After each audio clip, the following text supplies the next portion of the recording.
दोस्तों बॉलीवुड खुल्लम खुल्ला के नए एपिसोड में आपका स्वागत है। और भाई साहब, अगर आपने अभी तक मेरा चैनल सब्सक्राइब नहीं किया तो कर लो, घंटी नहीं दबाई तो ज़रूर दबा दो। देखो, आप घंटी नहीं दबाओगे तो आपको नहीं पता चलेगा जब मैं नया वीडियो डालूंगा। बात को समझो, घंटी दबा दो भाई साहब। आप सभी जानते हैं कि दड़ियल रणवीर शोरी इस वक्त ओटीटी बिग बॉस हाउस के घर में है और इसी फ्राइडे को रणवीर की एक फिल्म जिसका नाम है गोधरा रिलीज हुई है। इस फिल्म में मनोज जोशी भी है। अब आप लोग ये कहेंगे कि भाई ये मनोज कौन है? एक्चुअली ये बहुत सारी फिल्मों में छोटे छोटे रोल किया करता है। अगर रणवीर शोरी बिग बॉस के घर में ना होता तो शायद ये फिल्म कभी रिलीज ना होती। लेकिन जो इस फिल्म के बनाने वाले हैं उन्होंने कहा कि भाई अब तो रणवीर शोरी ओटीटी बिग बॉस के घर में है तो रणवीर बहुत बड़ा सुपरस्टार बन चुका है भाई। अगर हम अब इस फिल्म को रिलीज करेंगे तो भाई साहब ये फिल्म कम से कम 100 करोड़ रुपए का बॉक्स ऑफिस तो करेगी ही करेगी, इससे नीचे तो कर ही नहीं सकते, सवाल ही पैदा नहीं होता। और इसी जोश में आकर इस फिल्म के बनाने वालों ने 5-6 करोड़ रुपए की पब्लिसिटी की और इसी फ्राइडे को इस फिल्म को रिलीज किया। लेकिन भाई साहब, जिन थिएटर्स पर भी यह फिल्म रिलीज हुई वहां दंगे हो गए, वहां इतनी भीड़ आ गई कि कंट्रोल करना मुश्किल हो गया। पुलिस को बुलाना पड़ा, लाठी चार्ज हुआ, तब जाकर पब्लिक कंट्रोल में आई। पब्लिक से जब पूछा गया कि भाई आप इतने लोग इस फिल्म को देखने क्यों आए हैं, तो उन्होंने कहा कि सर रणवीर शोरी इतना बड़ा सुपरस्टार है कि अगर हम उसकी फिल्म नहीं देखेंगे तो हमारी लाइफ बर्बाद हो गई, हमारी जिंदगी बिल्कुल बेकार गई। यही वजह है कि हम अपने घर बार मकान दुकान सब बेचकर आए हैं इस फिल्म को देखने के लिए। और भाई साहब, ये सब है हुल्ला होने के बाद इस फिल्म ने पहले दिन बिजनेस किया 55,000 का। कितना? 55,000 रुपए का। ऊपर वाले, मैं अपने वीडियोस में हजारों बार बोल चुका हूं इन बाहर के निर्माताओं को कि भाई साहब आप लोगों का फिल्मों से क्या लेना देना है? आप लोग मुंबई आकर अपने पैसे बर्बाद क्यों करते हो? आपके पास अगर पैसे हैं तो इसका मतलब ये नहीं है कि आप फिल्म बना लोगे। फिल्म बनाने से पैसों का कोई लेना देना नहीं है, मेरी बात समझो। आप कहने का मतलब यह है कि इस फिल्म का जो लाइफ टाइम बिजनेस होगा वो उससे भी कम होगा जितने पैसे इस फिल्म के पीआरओ ने लिए होंगे। इसी फ्राइडे को निर्माता निर्देशक करण जौहर की फिल्म बैड न्यूज भी रिलीज हुई है और इस फिल्म ने पहले ही दिन बहुत अच्छा बिजनेस किया 8.5 सीआर का। दूसरे दिन इस फिल्म ने और जंप लिया और 10.5 सीआर का बिजनेस किया और फिल्म ने तीसरे दिन संडे को और भी अच्छा बिजनेस किया। यानी कि इस फिल्म का वीकेंड बिजनेस हुआ है 30 सीआर प्लस। इसका मतलब यह हुआ कि यह फिल्म कम से कम 50 से 60 करोड़ रुपए का लाइफ टाइम बिजनेस जरूर करेगी। हो सकता है कि 75 सीआर का बिजनेस भी कर ले। इसका मतलब यह हुआ कि यह फिल्म 3 दिन के बिजनेस के बाद ही हिट हो चुकी है। अब आप में से बहुत लोग ये कहेंगे कि भाई 52-75 सीआर का बिजनेस करके फिल्म हिट कैसे हो सकती है? दोस्तों, उसकी वजह यह है कि यह फिल्म बहुत ही छोटे बजट की है, छोटी स्टार कास्ट की फिल्म है। यह कोई शाहरुख खान या ऋतिक रोशन या आमिर खान की फिल्म नहीं है जो 200-250 करोड़ रुपए में बनी है। अगर इस फिल्म का बॉक्स ऑफिस 50 सीआर भी होता है तो इसका मतलब यह हुआ कि इस फिल्म की टोटल रिकवरी यानी कि सभी राइट्स की रिकवरी 50 सीआर होगी। 50 सीआर का मतलब यह है कि फिल्म हिट है। दोस्तों, मराठी की एक फिल्म है जिसका नाम है धर्मवीर 2।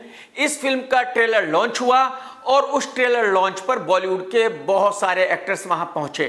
क्यों, ये मुझे नहीं पता। मुझे लगता है कि इस फिल्म का निर्माता कोई राजनेता है। यही वजह है कि इस फिल्म का पोस्टर रिलीज करने के लिए पहुंचा था बॉबी देओल और अब ट्रेलर लॉन्च करने के लिए बहुत सारे एक्टर वहां गए थे। क्योंकि जब कोई राजनेता एक्टरों को बुलाता है तो ये हाथ पैर जोड़कर वहां फौरन पहुंच जाते हैं। इनको राजनेताओं से बहुत ज्यादा डर लगता है। तो इस फिल्म के ट्रेलर को लॉन्च करने के लिए पहुंचा गोविंदा, बुढ़ऊ, रकुलप्रीत सिंह और जैकी भगनानी और भी बहुत सारे थे। वैसे तो आप सभी जानते हैं कि गोविंदा बुढ़ऊ के बारे में गलत सलत कहता ही रहता है। गोविंदा कहता रहता है कि बुढ़ऊ ने ही मेरा करियर खत्म किया है। लेकिन जब ये दोनों इस इवेंट पर पहुंचे और गले मिले तो दोनों को देखकर लग रहा था कि दोनों एक ही जगह पर खड़े हुए हैं।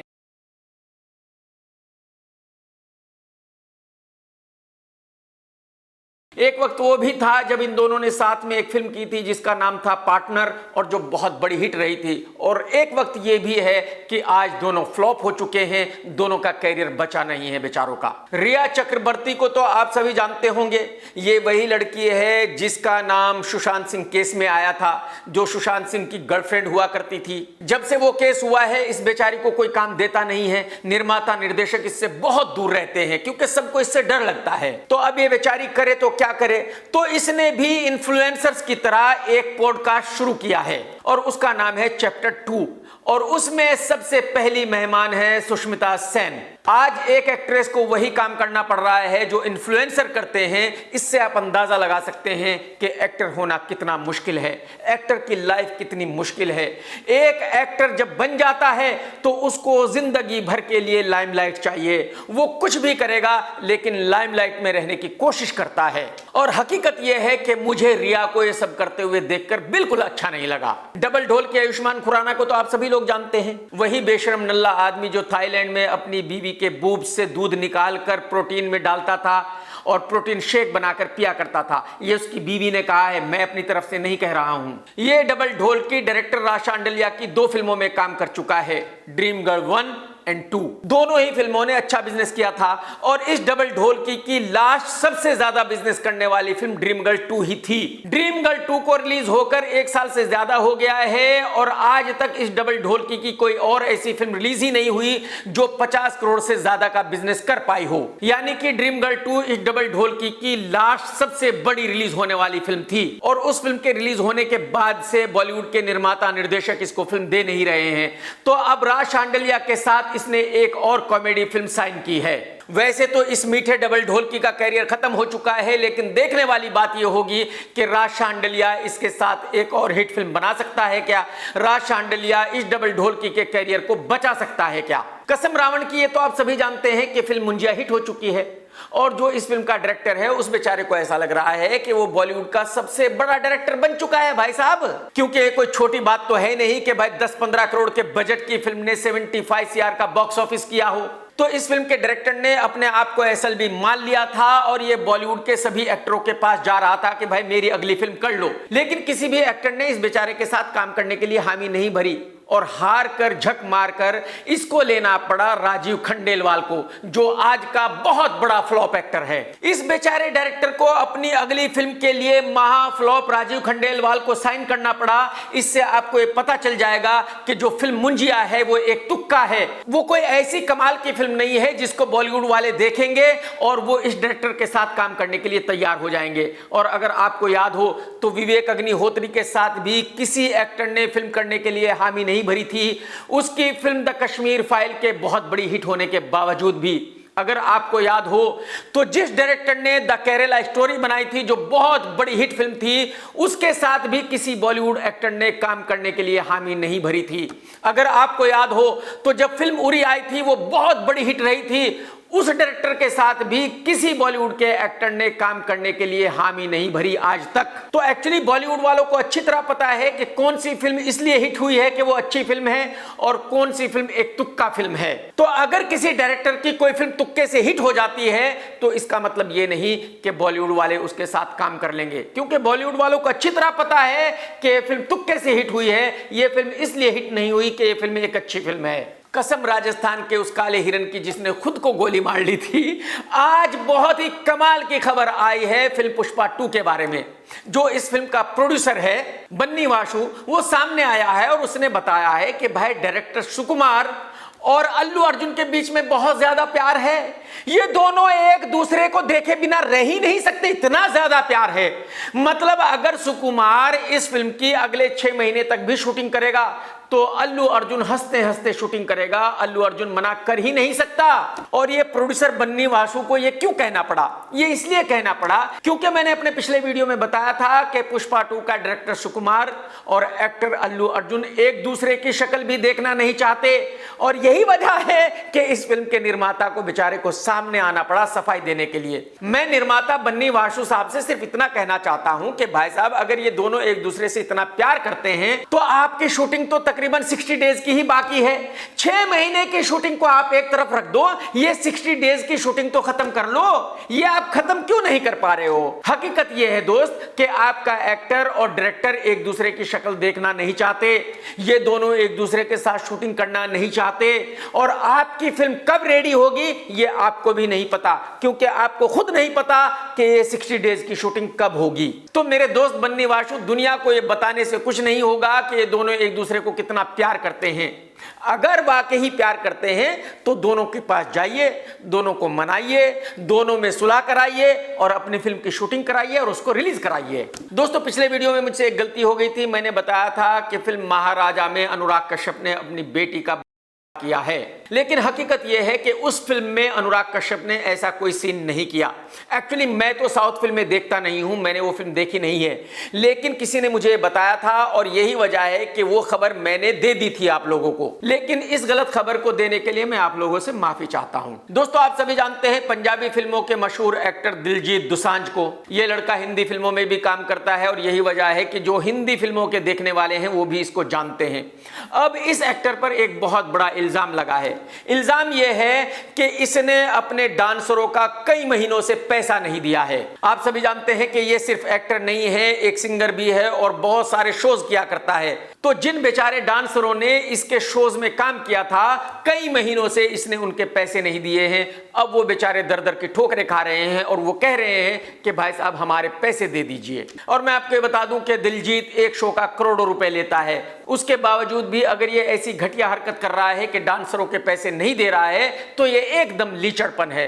दिलजीत दोसांझ को थोड़ी तो शर्म करनी चाहिए, थोड़ी तो मर्यादा रखनी चाहिए। कसम मोदी जी की गारंटी की अब हार्दिक पांड्या और नताशा ने ऑफिशियली ये डिक्लेयर कर दिया है कि हाँ, उन दोनों का डिवोर्स हो गया है। उन्होंने कहा है कि हम 4 साल तक एक दूसरे के साथ बहुत खुश थे, लेकिन अब आगे एक साथ हम जिंदगी नहीं बिता सकते और यही वजह है कि हमारे को मजबूरन तलाक लेना पड़ रहा है। दोनों ने अपने स्टेटमेंट में यह भी कहा है कि जो हमारा बेटा है हम दोनों ही मिलकर उसकी परवरिश करेंगे, उसको किसी भी चीज की कमी नहीं होने देंगे। हार्दिक भाई, मैं आपको ये बता दूं कि ठीक है, आपके पास पैसे हैं, आप अपने बेटे का ख्याल रख सकते हैं, आप किसी भी चीज की उसको कमी नहीं होने देंगे, लेकिन ये कमी ही अपने आप में बहुत बड़ी है कि वो एक साथ अपनी मां और बाप के साथ नहीं रह सकता। खैर, ये आप लोगों का पर्सनल मैटर है और इसमें मेरा कुछ भी कहना सही नहीं होगा, लेकिन हाँ, मैं ये जरूर कह सकता हूं कि जब माँ बाप अलग हो जाते हैं तो बच्चों पर बहुत ही खराब असर पड़ता है। मुझे लगता है किसी भी माँ बाप को ऐसी गलत हरकत नहीं करनी चाहिए,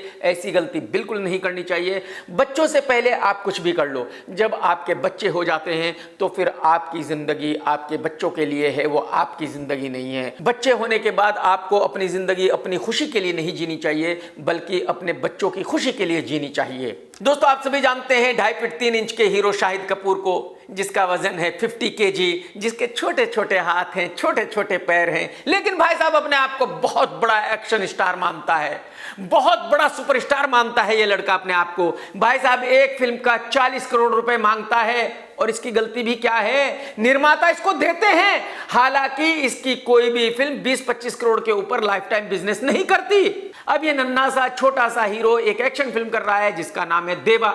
ये एक मलयाली फिल्म का रीमेक है और जिस डायरेक्टर रोशन एंड्रूज ने वो मलयाली फिल्म डायरेक्ट की थी वही इस फिल्म को डायरेक्ट कर रहा है। अब आप ये जरूर कहेंगे कि भाई जब ये फिल्म रीमेक है तो जाहिर सी बात है ये फिल्म सुपर फ्लॉप ही होगी।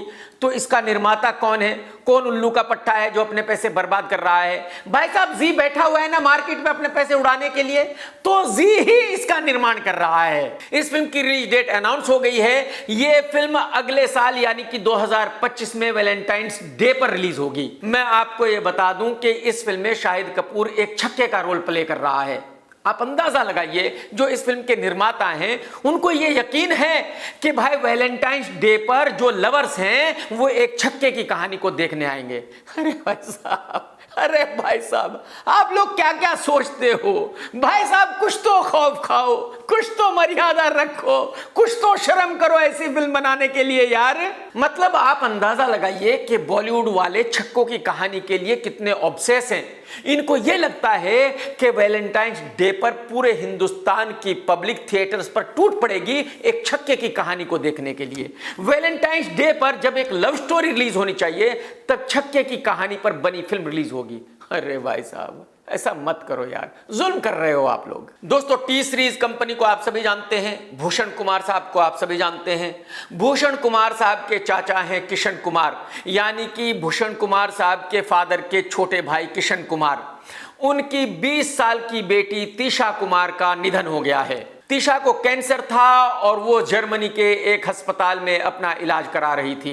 देखिए, जो पैदा हुआ है उसको मरना भी है, जो आया है उसको जाना भी है, लेकिन सिर्फ 20 साल की उम्र में इस दुनिया से चले जाना बहुत ही गलत है। यह सुनकर मुझे बहुत दुख हुआ। मैं ऊपर वाले से दुआ करता हूं कि तिशा की आत्मा को शांति मिले, उसको स्वर्ग में जगह मिले, और ऊपर वाले से दुआ करता हूं कि किशन कुमार को हिम्मत दे ये दुख सहने के लिए। ये एक ऐसा दुख है जो सहना बहुत मुश्किल है। किसी भी बाप के सामने अगर उसके बच्चे की मौत हो जाए तो ये ऐसा दुख है जो सहन करना बहुत मुश्किल है, क्योंकि माँ बाप की जिंदगी होती क्या है, सिर्फ बच्चे ही होते हैं ना यार। अगर वही नहीं रहे तो फिर जिंदगी का क्या मतलब है। दोस्तों, मर्दों की कांतिलाल शाह सेक्स फिल्म बनाने वाली एकता कपूर को तो आप सभी जानते हैं, लेकिन महावीर जैन कौन है ये आप नहीं जानते होंगे। एक्चुअली ये एक बहुत बड़ा ड्रामा है। जो श्री श्री एक धर्म गुरु है, ये उसका कोई चेला चपाटा है, और यही वजह है कि जो बॉलीवुड वाले हैं वो इससे मिला करते हैं, इसका बहुत रेस्पेक्ट किया करते हैं।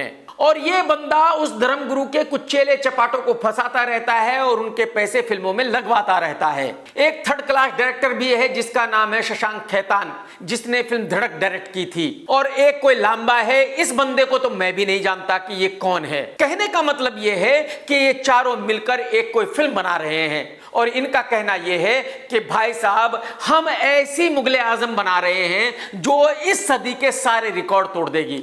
हमारी फिल्म जहां लग जाएगी 6-8 महीने तक वहां से उतरेगी नहीं। मैं आपको ये बता दूं कि सभी एक नंबर के लुक्खे हैं, नल्ले हैं, और फ्लॉप फिल्म के अलावा ये कुछ बना नहीं सकते। तो 100% ये कोई सेक्स फिल्म बना रहे होंगे जिसमें घपाघप के अलावा कुछ भी नहीं होगा, क्योंकि एकता कपूर तो एक ऐसी औरत है जो अगर अपनी फिल्मों में सेक्स ना देखे तो भाई साहब उसको नींद ना आए, वो पागल हो जाए, वो ये कहे कि ये क्या हो रहा है, मेरी फिल्म में सेक्स नहीं है, ऐसा कैसे हो गया, मैं तो बर्बाद हो जाऊंगी, मेरी रिपुटेशन तबाह हो जाएगी, लोग क्या सोचेंगे कि मेरी फिल्म में सेक्स नहीं है।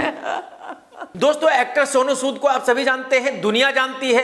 अब उन्होंने एक ऐसा काम किया है कि उनकी खूब जबरदस्त ट्रोलिंग हो रही है। ये तो आप सभी जानते हैं कि कावड़ का सीजन है, यूपी में कावड़ चालू हो गया है। जो कावड़ ये है वो हरिद्वार तक जाया करते हैं, और यही वजह है कि हमारे शहर मुजफ्फरनगर की पुलिस ने एक आदेश पारित किया है कि जितने भी फल बेचने वाले हैं, चाय बेचने वाले हैं, समोसे बेचने वाले हैं, उन सब को अपनी दुकान पर, अपनी ठेली पर अपना नाम लिखकर लगाना होगा कि मेरा नाम ये है। उसके बाद जो कावड़िए हैं उनकी मर्जी है कि वो आपसे सामान खरीदते हैं या नहीं खरीदते हैं। मैं आपको ये बता दूं कि ये हिंदुस्तान के इतिहास में पहली दफा हुआ है कि अगर कोई ठेली रेडी वाला कुछ बेच रहा है तो उसको अपना नाम लिखकर वहां लगाना होगा कि वो हिंदू है या मुस्लिम है। सोनू सूद ने पुलिस के इस आदेश का विरोध किया और सोनू ने कहा कि ये बिल्कुल गलत है, मानवता सबसे ऊपर है, हिंदू मुस्लिम की डिबेट करना ये बिल्कुल सरासर गलत है। बहुत सारे लोगों ने सोशल मीडिया पर यह कहा कि भाई अगर कोई मुसलमान मैंगो बेचता है तो वो मैंगो पर थूकता है और फिर बेचता है। मेरी समझ में ये नहीं आ रही है कि चलो मैंने आपकी बात मान ली कि कोई उस पर थूक कर बेचता है, लेकिन जो खाने वाला है वो मैंगो ऐसे ही खा लेगा क्या? भाई वो मैंगो को पहले पानी में अच्छी तरह धोएगा तभी तो खाएगा। खैर ये धर्म की बात है, मैं इसमें कुछ बोलना नहीं चाहूंगा कि कौन सही है कौन गलत है, लेकिन सोनू सूद ने मुजफ्फरनगर पुलिस के आदेश को गलत बताते हुए एक बहुत बड़ी गलती कर दी। सोनू सूद ने कहा कि भगवान राम जी ने भी तो सबरी के झूठे बेर खाए थे, तो अगर हम किसी के झूठे आम खा लेंगे तो क्या बुराई है? ये बिल्कुल गलत बात है सोनू, ये बिल्कुल ठीक नहीं है। भाई मुझे नहीं पता कि राम जी ने वो बेर खाए थे या नहीं खाए थे, सच है या झूठ है, लेकिन कोई भी आदमी किसी का झूठा खाना क्यों खाएगा? अगर किसी ने किसी खाने में थूका है तो वो कोई और क्यों खाएगा? अगर किसी ने किसी मैंगो पर थूका है तो उसको कोई और क्यों खाएगा? ये बहुत ही गलत स्टेटमेंट है सोनू सूद का। और सोनू के इस स्टेटमेंट के बाद कंगना दीदी भी इस बहस में कूद पड़ी और कंगना ने कहा कि अब सोनू अपनी रामायण लिखेगा, अब सोनू एक अपनी रामायण फिल्म बनाएगा अपने हिसाब से और उसमें ही सब कुछ दिखाएगा जो ये कह रहा है। एक्चुअली सोनू और कंगना की दुश्मनी पुरानी है। आपको याद ही होगा जब कंगना की फिल्म आई थी मणिकर्णिका, उसमें पहले सोनू था और कंगना ने सोनू को निकाल दिया था और फिर सोनू की जगह किसी और हीरो को ले लिया था। तो इन दोनों की दुश्मनी तभी से चली आ रही है और यही वजह है कि कंगना ऐसा कोई भी मौका नहीं छोड़ती जब वो सोनू के बारे में कुछ गलत कह सके। लेकिन यहां मैं फिर एक बार ये कहूंगा कि सोनू का ये स्टेटमेंट बिल्कुल गलत है, ये सही नहीं है। दोस्तों, आप सभी जानते हैं कि बिग बॉस ओटीटी के घर में अरमान मलिक है, जिसने 2 शादियां की हुई है। वो दोनों बीवियों के साथ ही घर में आया था, एक बाहर हो गई है, एक उसके साथ घर में है। इसके बाद अरमान ने घर में ही एक लड़के को थप्पड़ मार दिया था जो उसकी बीवी के बारे में कुछ कह रहा था। अब बाहर सोशल मीडिया पर अरमान की बहुत थू-थू हो रही है। अरमान की एक पुरानी एफआईआर सोशल मीडिया पर वायरल है और उसमें बताया गया है कि अरमान ने 2018 में एक छोटी सी बच्ची का किया था और ये जेल में भी रहा था। अब पब्लिक ओटीटी बिग बॉस वालों से ये पूछ रही है कि भाई ऐसे आदमी को घर में क्यों लाया गया, एक ऐसे आदमी को बिग बॉस में आने का चांस क्यों दिया गया जिसने किसी बच्ची का बलात्कार किया हो। और उसी एफआईआर से पता चलता है कि इसका नाम अरमान मलिक नहीं है, एक्चुअली इसका रियल नेम संदीप है। अब मैं गारंटी के साथ कुछ भी नहीं कह सकता कि ये एफआईआर सच है या झूठ है, वाकई ही अरमान पर ऐसा कोई केस है या नहीं है। दोस्तों, आप सभी जानते हैं कि तकरीबन 10 साल पहले पाकिस्तानी एक्टरों पर हिंदी फिल्मों में काम करने पर पाबंदी लगा दी गई थी। अब कोई भी पाकिस्तानी एक्टर हिंदी फिल्मों में काम नहीं कर सकता और अगर कोई पाकिस्तानी एक्टर हिंदी फिल्म में काम करेगा तो उस फिल्म को इंडिया में रिलीज नहीं होने दिया जाएगा। लेकिन पाकिस्तान की एक बहुत फेमस वेब सीरीज है जिसका नाम है बरज़क और जिसमें हीरो है फवाद खान और इसको ZEE5 ने रिलीज किया है। यानी ZEE5 ने सभी राजनीतिक पार्टियों से कहा है कि भाई आप भाड़ में जाओ, आपका क्या कानून है, हमें घंटा फर्क नहीं पड़ता, हम फवाद खान की इस वेब सीरीज को रिलीज करेंगे। अब मेरा पूछना यह है कि अगर जी फवाद खान की एक वेब सीरीज को रिलीज कर सकता है तो फिर बॉलीवुड वाले पाकिस्तानी एक्टरों को अपनी फिल्म में क्यों नहीं ले सकते? बॉलीवुड की वो फिल्में रिलीज क्यों नहीं हो सकती जिनमें पाकिस्तानी एक्टर काम करते हैं? कानून जो भी है वो बॉलीवुड और जी के लिए बराबर होना चाहिए। ये बिल्कुल गलत है कि भाई जी पाकिस्तान का एक ड्रामा, एक वेब सीरीज को रिलीज कर सकता है लेकिन बॉलीवुड वाले पाकिस्तानी एक्टर के साथ किसी फिल्म को रिलीज नहीं कर सकते। दोस्तों, तेलुगु फिल्मों का एक बुढ़ा सा एक्टर है जिसका नाम है रवि तेजा और सुनने में यह आया है कि तेलुगु फिल्मों में उसकी अच्छी फैन फॉलोइंग है, लोग उसकी फिल्में देखते हैं।